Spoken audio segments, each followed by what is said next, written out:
अक्षय रचित गोरी बारी गोर कमर चिकनी हो जब पहन के चले बिकनी। गोरी बारी गोर कमर चिकनी हो जब पहन के चले बिकनी। पहन के चला बिकनी, पहन के चला बिकनी।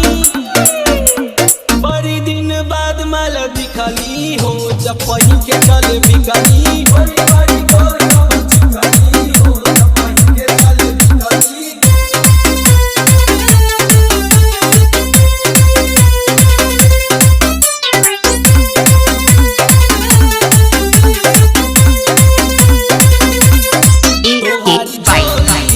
छोटी साइज करे परी कम फरमाइज, करे परी कम फरमाइज।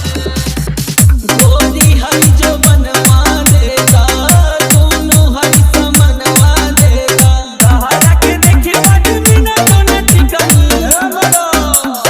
गोरी बारी गोर कमर चिकनी हो जब पहन के चले बिकनी। गोरी बारी गोर कमर चिकनी हो जब पहन के चले बिकनी।